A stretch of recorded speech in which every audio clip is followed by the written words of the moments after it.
Thank you for joining us for another workshop brought to you on behalf of the Illinois Coronavirus Response and Relief Business Center. We are a program in partnership with the Chicago Minority Supplier Development Council.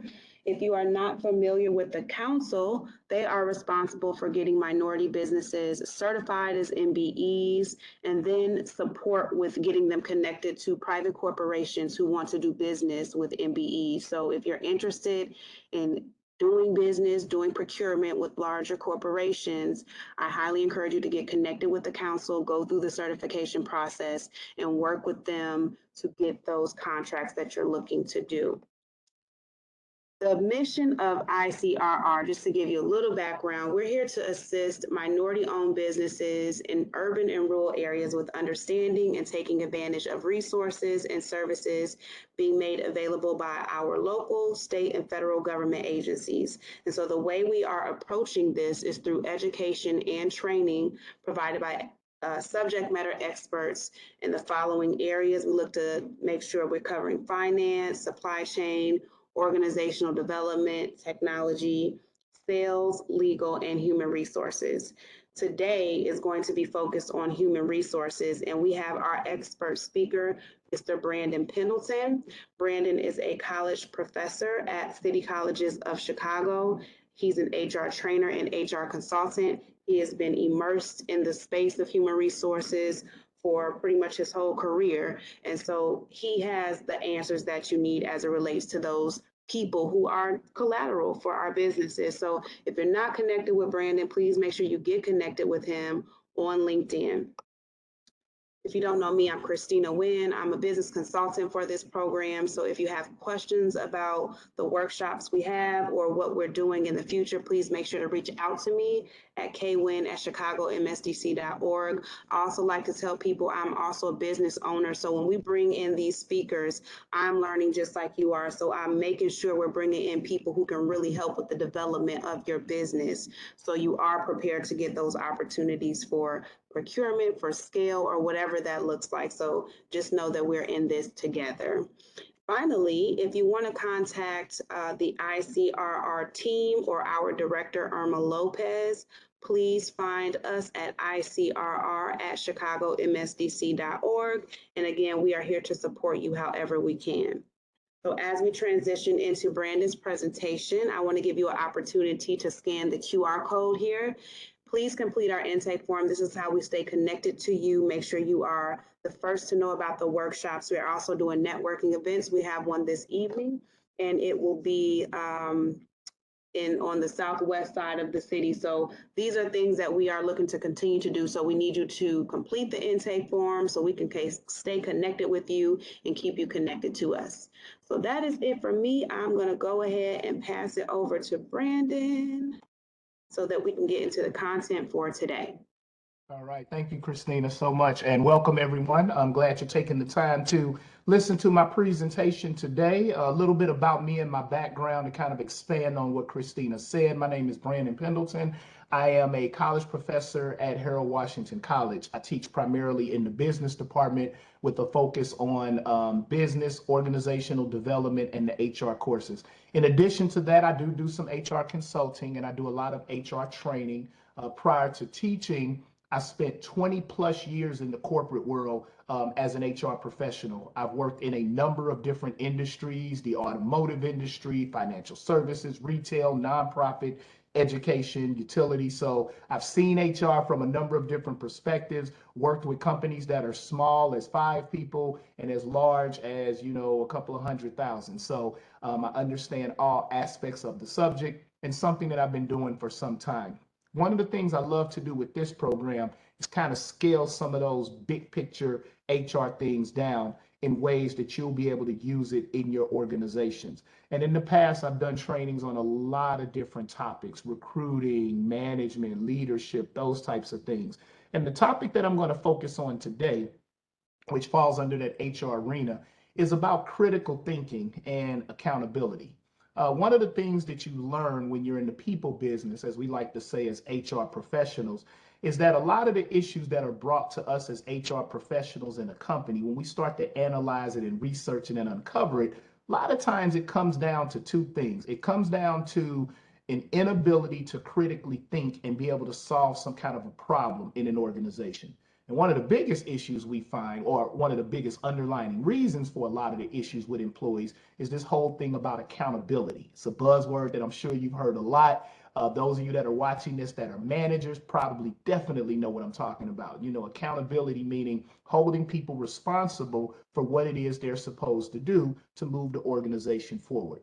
And I would argue that during this whole COVID period and now post COVID, I guess we're kind of in COVID, out of COVID, right? This kind of post COVID period. I think this whole idea of critical thinking and accountability really started to come to a head, right? When on the critical thinking side, think about it. All of a sudden, your world was turned upside down. We got hit by this pandemic and it impacted your business in ways that you had not ever even considered in probably the time that you've been around as a business. And now all of a sudden you have to rethink your processes. You have to rethink what you do, how you deliver to your customers, how you manage your staff, all of these types of things that you didn't even have to think about before. In order to do that effectively, guess what? You had to kind of critically think about that. So we're going to talk about what critical thinking is and what are the skills necessary. And as I kind of go through this, my hope is that as you're kind of emerging maybe from this COVID period, you can take some of these tactics and still use them in your organization going forward.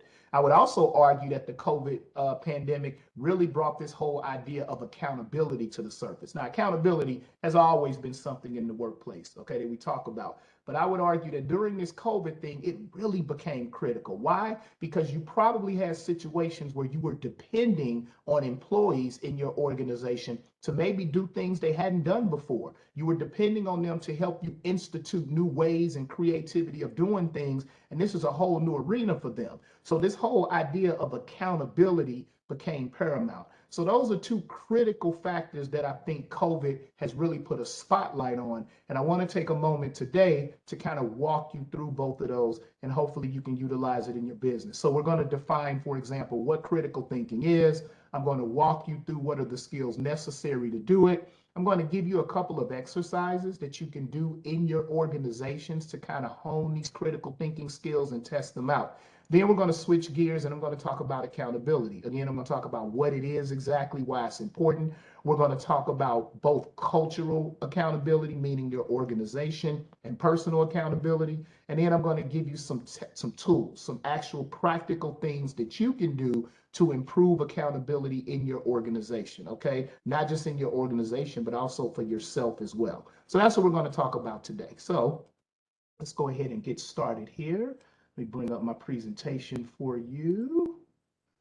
Okay. Right. And you should be able to see this whole thing. So we're talking about critical thinking and accountability. Okay, so what is critical thinking? What is it defined as? Critical thinking has basically three components to it. Okay, it's about making good judgments, thinking in a certain type of way, and having a certain type of attitude. What do I mean by that? First of all, in order to critically think, it's all about making very well thought out judgments. Okay, it's not about kind of going off the cuff and doing what you think. How many times have you been in a situation and someone will even start a sentence out with, well, I think we need to do this, and as a result of that comment, there's a whole action plan that's designed around that. Not saying anything is wrong with that, but when you're doing critical thinking, you're making sure that that is something that's very well thought out and has a lot of reason to it. Okay, critical thinking involves thinking about a way where you listen to all sides, all of the arguments for a particular course of action, okay? And you accept all of them, even ones that you may not have thought about before you come to an ultimate conclusion. And finally, critical thinking is about questioning. I don't mean questioning to be obnoxious or anything like that, but it's all about questioning arguments that are made to you, so hopefully you can reach better solutions in the end, because good questioning is really what leads to better solutions. So again, when you think about critical thinking, I want you to think about it in this lens of these three parts: making reasonable judgments, thinking in a way in which you don't accept everything that's told to you, right? And having this attitude where I'm going to question what it is you're telling me so we can come to some better solutions, okay?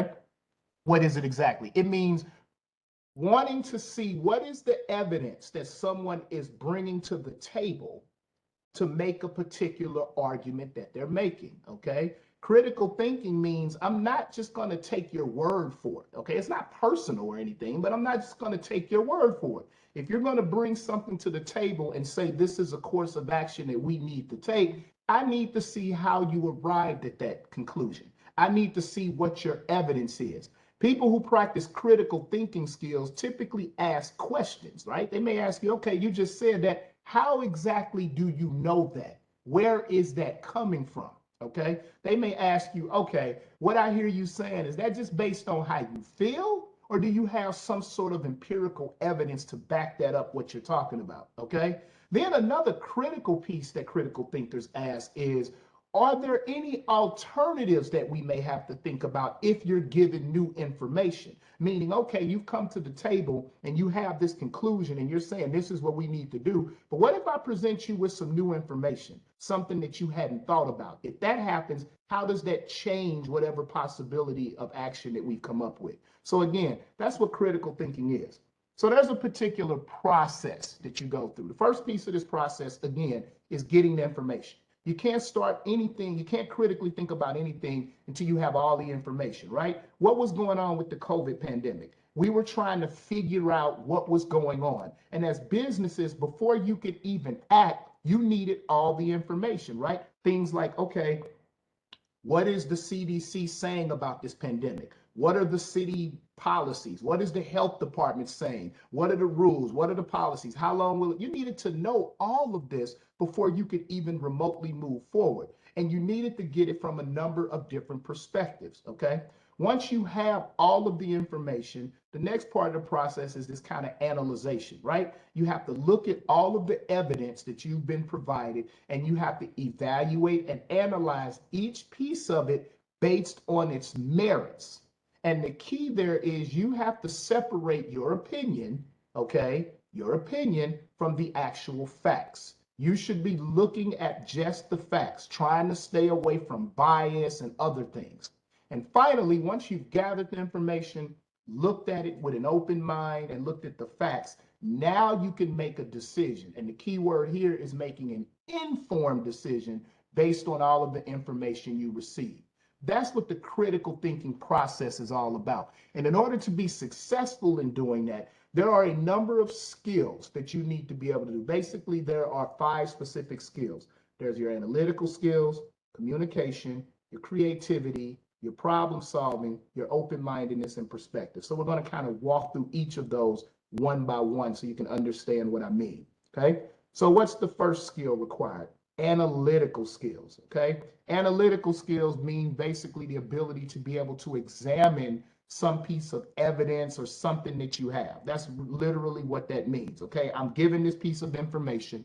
I have to make a decision based on this information. So I need to make sure I analyze it. So how do you do that? It means, what did I say earlier? Asking questions. That's usually where that process starts, because asking very thought out, well thought out questions is going to allow you to then get the information that you need to be able to analyze the data correctly, okay?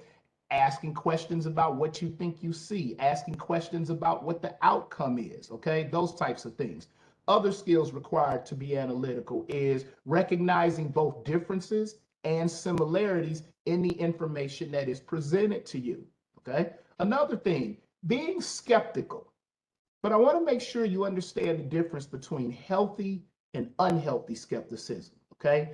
Unhealthy skepticism is when you kind of already walk in with this prescribed bias against the person that's presenting you the information. So what that means is everything that comes out of their mouth, you're going to challenge them on it. A lot of times it's based in some sort of personal animosity, okay? That's unhealthy skepticism, right? Or you're skeptical of something because of past experience, not recognizing that things may have changed, okay? I think this COVID thing was a perfect example of that, right? There were a lot of people out there, for example, and not getting into your personal thoughts or whatever, but there was a large number of people out there who were very skeptical about taking the vaccine, for example.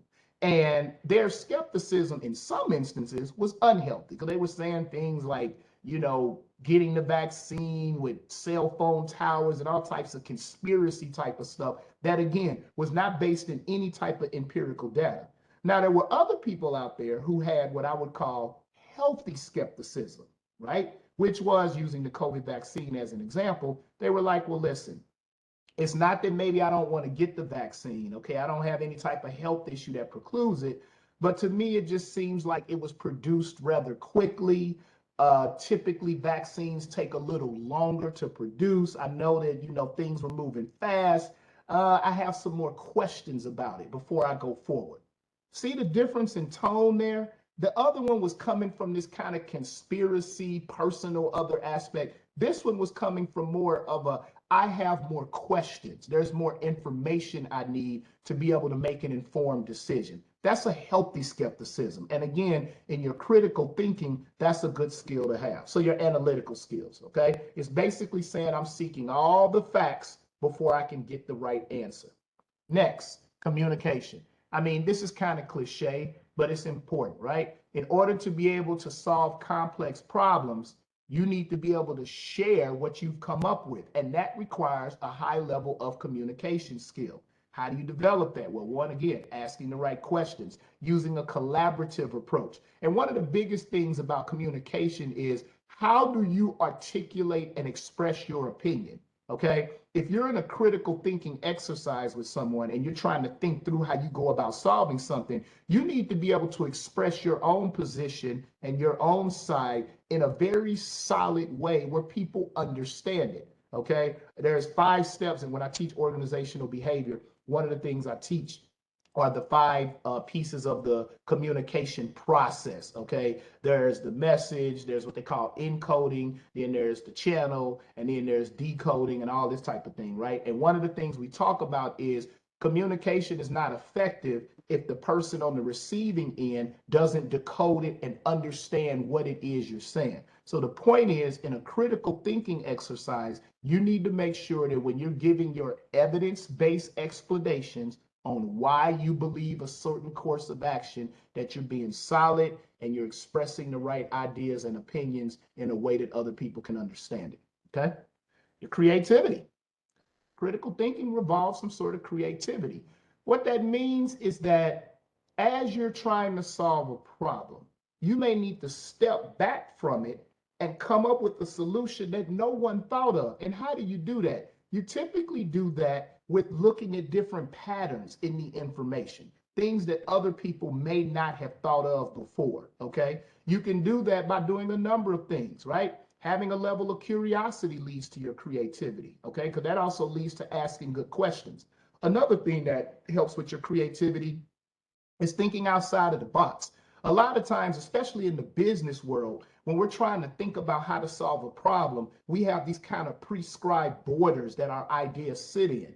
But being a critical thinker means having some creativity. And I would argue during the COVID pandemic, you were really challenged on this. And some of you may have come up with these totally out of the box ideas that nobody thought about in order to keep your business moving forward. Okay.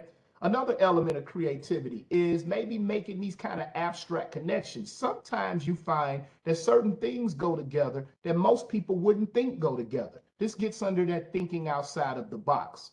And another thing with creativity is not thinking in the now, being able to see the end result, okay? Where are we ultimately trying to get? This may be a very unorthodox way, but as long as we end up in the same spot, then that's a good thing, okay? So basically, your creativity is kind of the opposite of your logic. In the business world, a lot of us are thinking with this logic mind, 2 + 2 = 4, okay? But when you're on the creative side, you have to think a little bit differently, okay? Another skill required in the critical thinking process is just being open-minded. This is the hardest thing because especially in the business world, all of us think we know.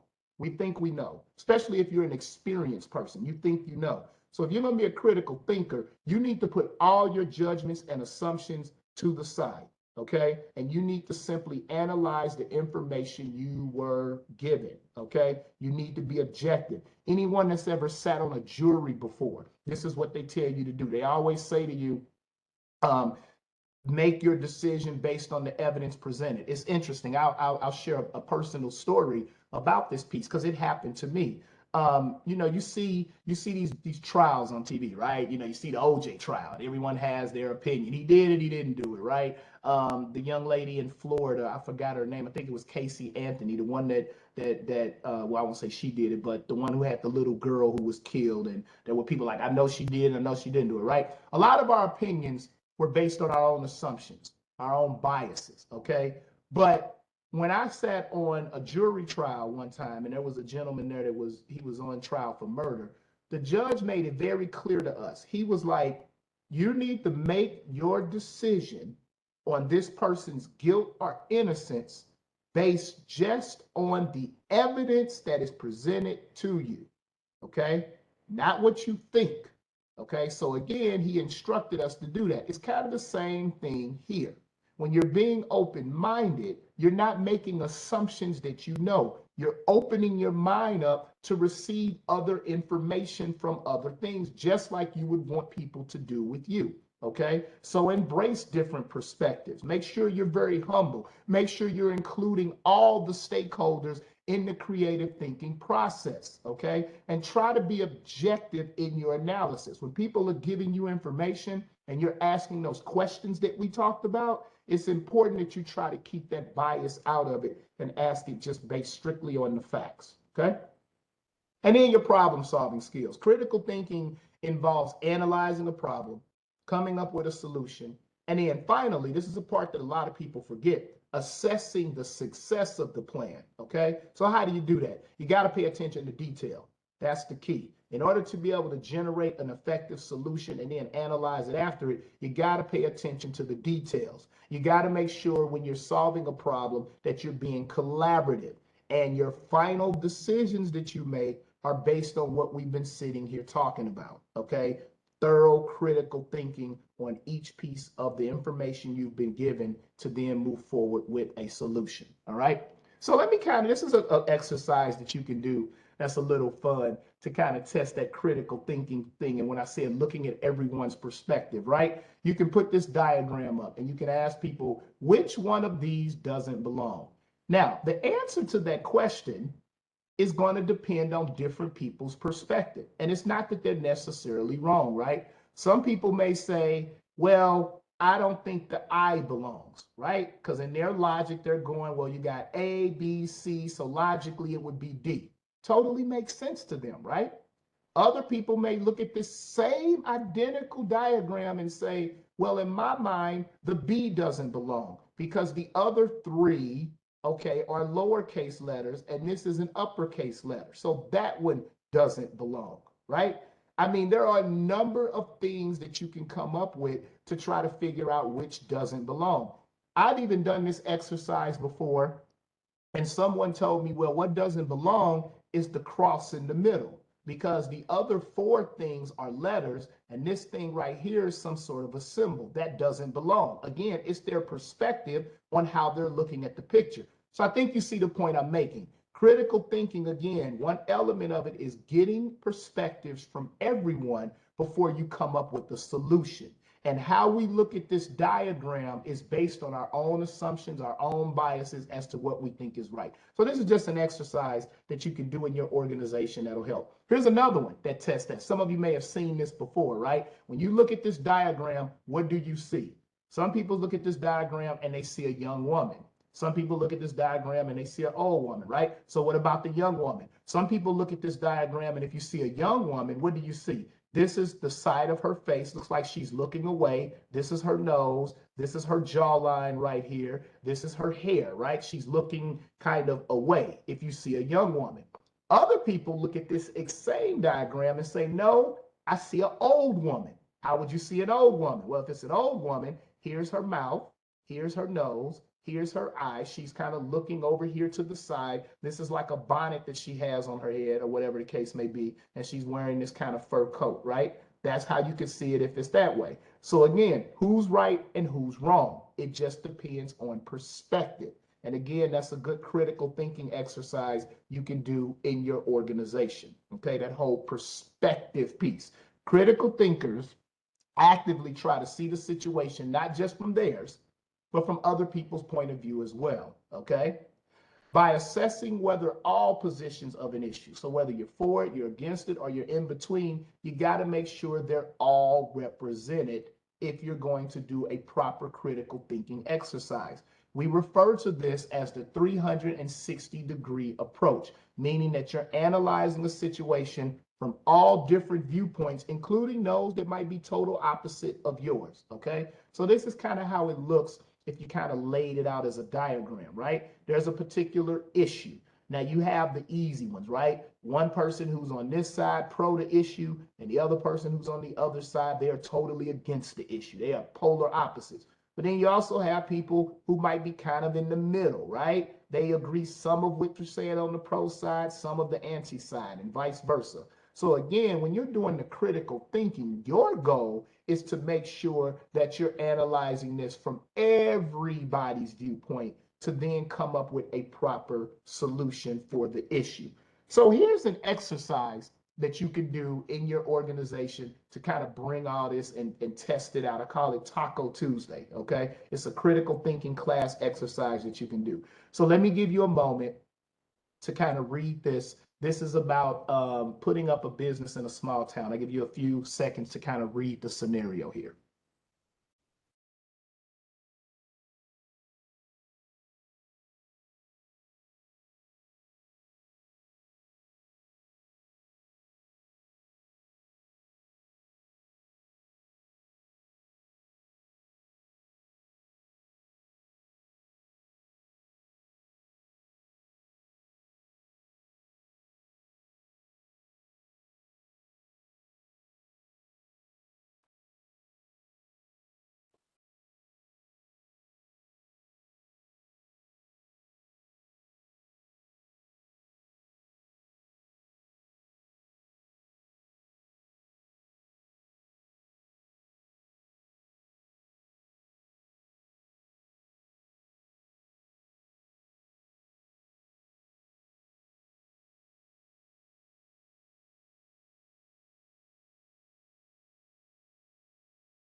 Okay, so you had a chance to read it.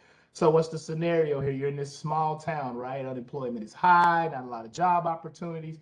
And there is a Mexican food chain that wants to open a location in this small town, and they want to open it on the main strip. Okay. Now, on this main strip, there are other small restaurants, and it's going to be the first chain restaurant in this town. They're going to serve tacos, other junk food. They're going to be open till 2 a.m. The restaurant is also going to be built on an abandoned lot. And currently, kids use that lot for skateboarding, okay, because it's near a residential area. You're a member of town council and must decide on whether or not you're going to allow the restaurant to be built. So if you were doing this as a critical thinking exercise, this is a way you can do it. Put people in a group and have one person be your elected official that we talked about in the scenario. And the rest of the people in the group will serve as his or her kind of advisory board. And then I want you to discuss it. Discuss the issue and come up with a final yes or no vote if you're going to allow the opening of the taco spot. Now, the key here in the learning is as you're discussing this, you want to consider what are the facts, which is what was laid out, but then what are all the different perspectives? What are the different hats that you would need to think about when you're considering this? So if you go back to this exercise, there are a number of hats you can think of, right? You have to think, for example, the view of the other restaurant owners. What would their perspective be on this, right? What would be the perspective of the children that's about to lose this skateboard park? What would be the perspective of the other citizens that live in the small town, right? Here's some other things you probably think about. Notice here we said that it's going to be open till 2 a.m. Well, now you have a public safety component that comes into play, right? So you might want to talk to the police department. What's their perspective on this? Okay. So I think you see the point that I'm making, and this gets at the whole critical thinking piece, coming with these different perspectives that are going to help you come to a conclusion. So this is just a really good exercise you can do in your organization, debrief about it to get people again thinking and using some of those skill sets that we talked about. Okay. So in conclusion about critical thinking, you first want to make sure you identify and collect as much information as you can about the issue or problem. You want to get it from multiple credible sources so you can understand whatever the issue is in front of you from a number of different perspectives. Once you've gathered all this information, the next thing you want to do is analyze it and evaluate it based on the merits.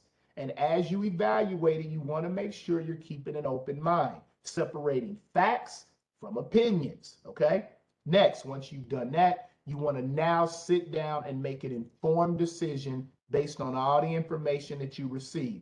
And finally, which is a critical piece, you want to review your process and see if there's anything you can learn. Is there some new information that's been added, etc. If you do these things, you will improve your critical thinking skills, okay? This is just a quote about critical thinking that I found in my research, and I just loved it. They didn't attribute it to anyone. I don't know who actually said it, but I just thought it was great. Say critical thinking is a mode of thinking about any subject, content, or problem in which the thinker, and this is the part I love, improves the quality of his or her thinking by skillfully analyzing, assessing, and reconstructing it. I just like this whole idea of improving the quality of your thinking. And if you do that, you'll continue to be a successful business owner. And I think you saw some of that here post-COVID. So now that was critical thinking. The next piece we want to talk about is accountability, right? Oh my God, this is a buzzword. Over my 20 plus years in HR, I cannot tell you how many times I heard people talk about accountability, right? What is accountability? Accountability is all about responsibility. That's really what it's about. And that starts with employees accepting that there is a level of power that has been given to them and they have an obligation to perform. That's what responsibility is. Power meaning the boss, manager, supervisor, whoever has given them a certain level of power to complete a certain task. So now you're obligated to do that. That's what accountability is. It means owning whatever has been given to you and reporting back on that accepted responsibilities. Employees are accountable for being their best to who? Not only to their boss, right? That's everybody knows that. But guess what? You're accountable to each other, your coworkers.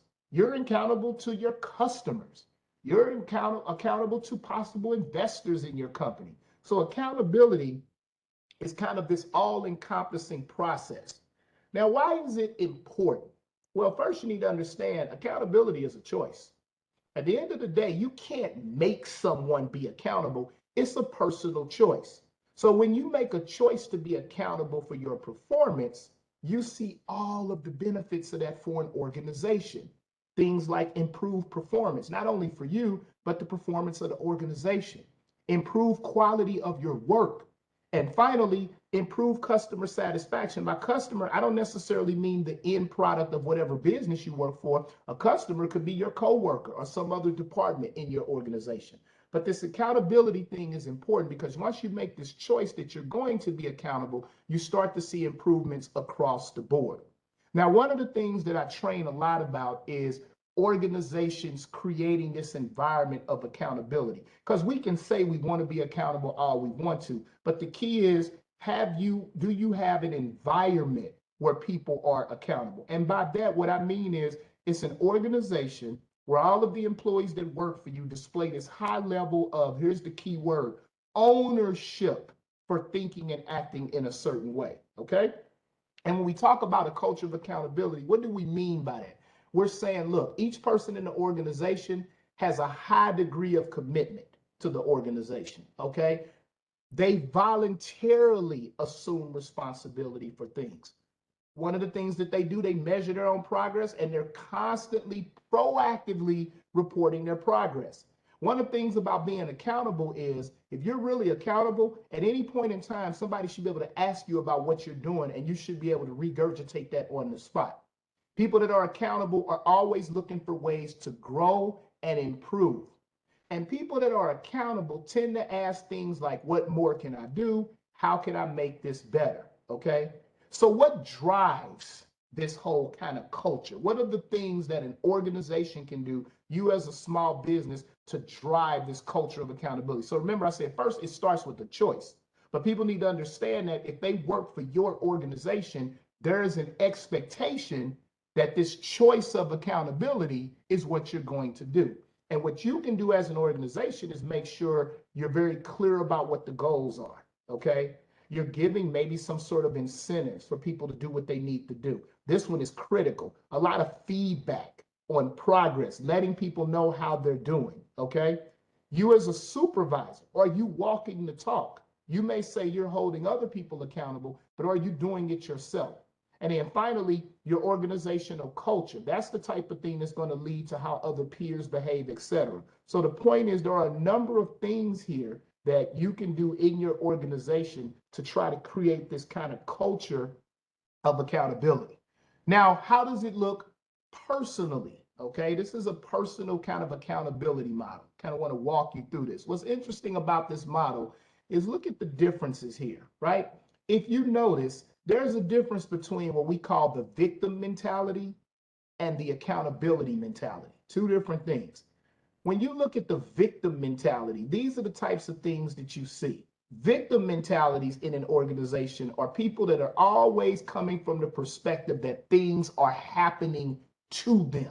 That's the victim mentality. So their mindset about how they approach their work is they wait and hope that something works out. You hear a lot of I can't, and they have a million reasons on why they can't do something, okay? There's always a lot of personal excuses. They tend to blame others for everything that they do. And sometimes they do it so much that it even becomes unconscious to them, unaware that this is happening, okay? When people are in kind of this victim loop, what do? When there's a problem or something going on, they may ignore it, deny it. What do we say? They start to blame others. And not only do they blame others, they can rationalize why it's not working. And they're very resistant. And they get caught in this constant loop, okay? Versus an accountability type of behavior. People that exhibit these types of behaviors, first and foremost, they acknowledge the reality that's going on. They ripped COVID, right? Hey, this is the hand we've been dealt, okay? We have this pandemic that has hit, and this is what's going on.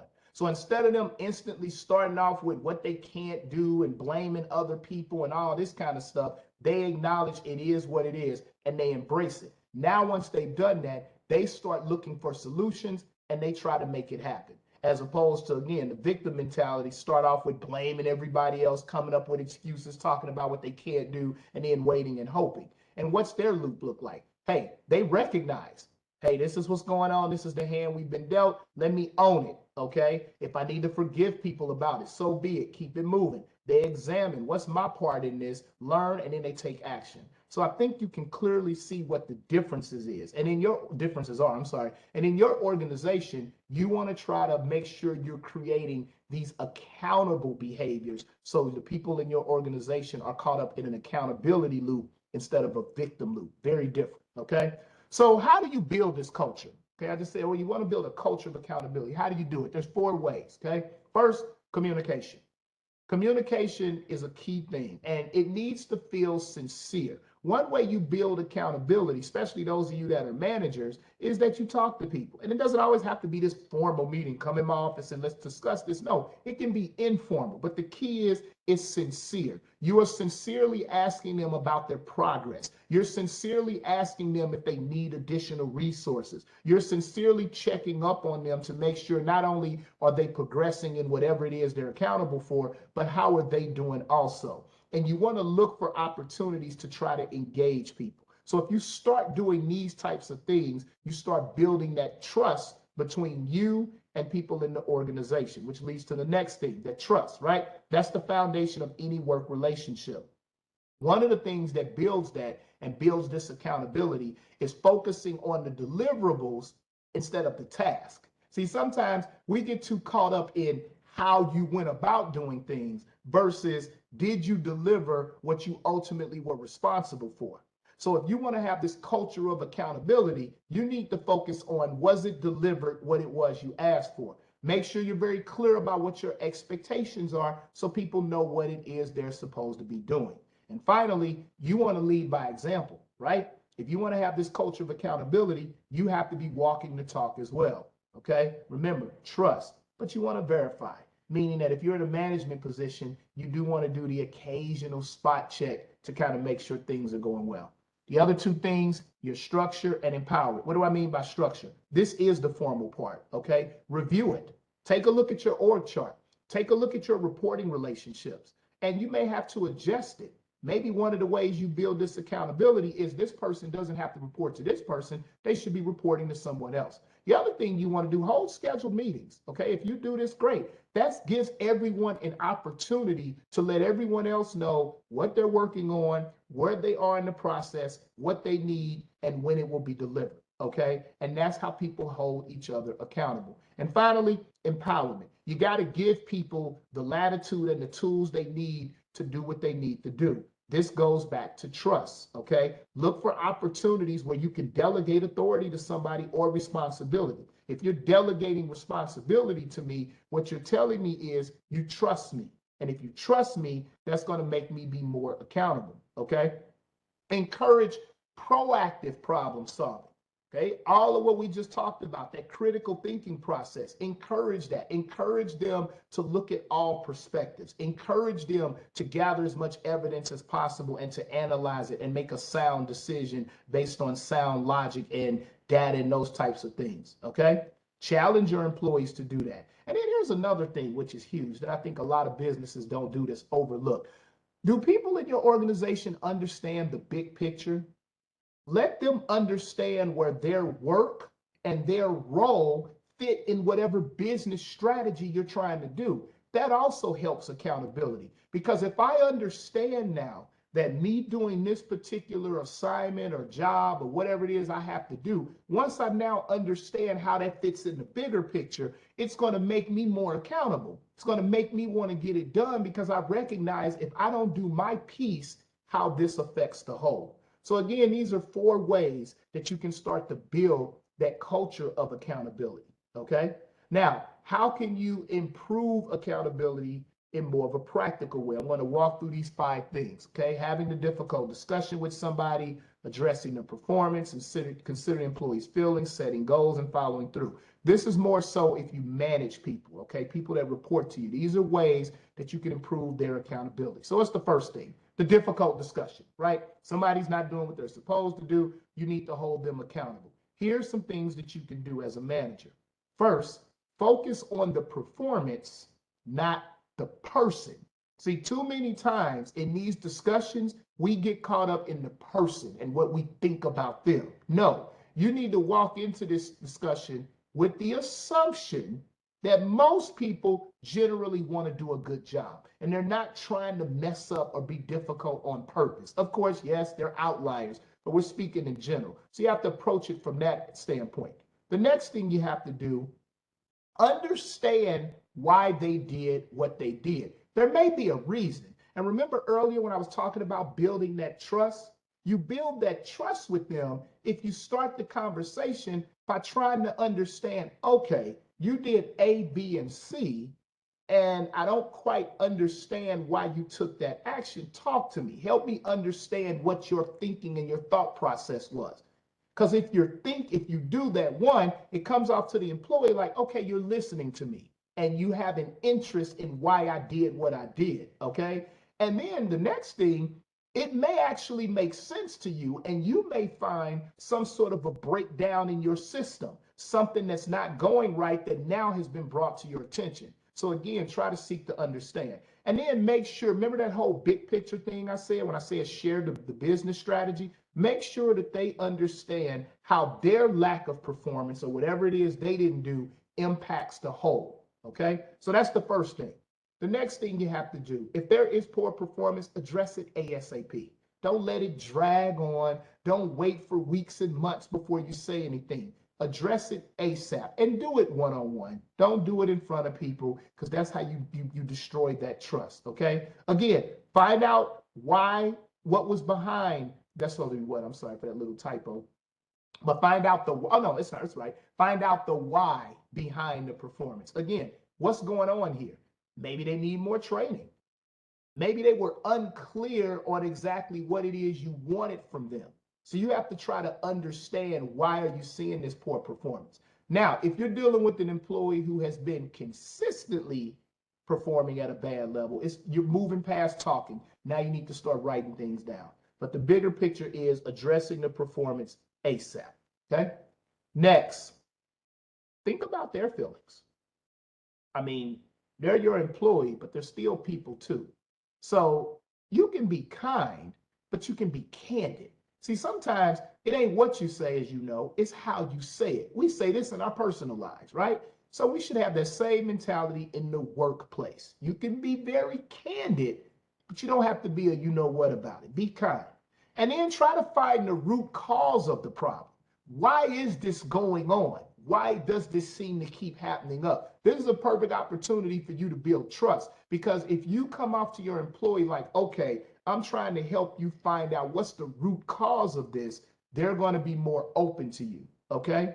And then finally, you have to also show a level of concern for them if their performance is low and their accountability is off. Show concern for the individual. I would argue that one of the things that coming out of COVID really did, you're starting to see all types of research on it, is this concept called empathetic leadership, which is basically saying that as leaders in organizations, it's not enough for you just to be about the business. Now employees have this expectation that you care about their well-being as well. And COVID tested us all, right? Mental health, all types of stuff. So again, make sure you show concern for your employee as well as what the issue is. And then setting SMART goals. I'm sure if you've been in any type of business training, you've heard this acronym before, right? When you're setting goals, it's your acronym. You want the goal to be specific, okay? Something very specific. You know exactly what it is I'm asking you to do. The M is for measurable. You want it to be measurable, that you can go back and measure their performance against delivering the goals. Is it attainable, meaning you're giving them something that can actually be accomplished and you're not setting them up to fail? Is it relevant? That's the R, meaning what they're doing has some relevance to the overall goals of the organization. And finally, is it timely? Okay. One way you can make sure that everyone is clear on this is to just simply write them down. Write down what's expected. So set those SMART goals. And then finally, you got to do the follow-up. Got to do the follow-up. After you've had the conversation with them, one way to follow up is to maybe send an email. Email is a great way to kind of document it. And the purpose of you doing that is kind of outlining what the conversation was. This tends to be a good thing because it shows kind of some agreement, and it's going to help you clarify the conversation. Because if the employee is like, nah, that's not what we discussed, or my understanding was different, now you can address that. Okay. Make sure you follow up with them to see, okay, hey, we discussed this last week. Just seeing, are you doing okay? Is there some additional resource you need from me in order to finish this? And then finally, don't forget to give them props. If they actually are doing a good job and they are now doing the right thing and they're being accountable, make sure you let them know that. The attaboys, as they call them, are really good. Okay. So finally, here's an exercise that you can do in your organization for accountability if you want to start testing this, okay?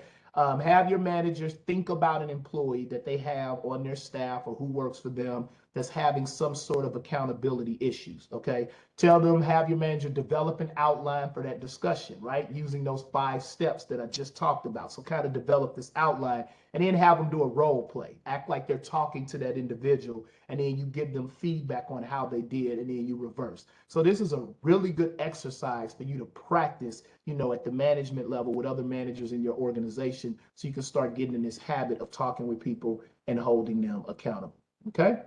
And then finally, I want to end with giving you some tips for your own success with respect to accountability, okay?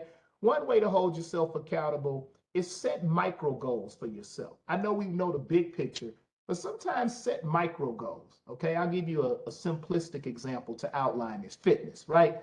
Fitness is the type of thing that everybody says they want to go and do, but I would argue that one of the reasons why fitness accountability fails a lot is because people don't set micro goals. They get caught up in the end goal. I'm trying to lose 30 pounds. Okay, great.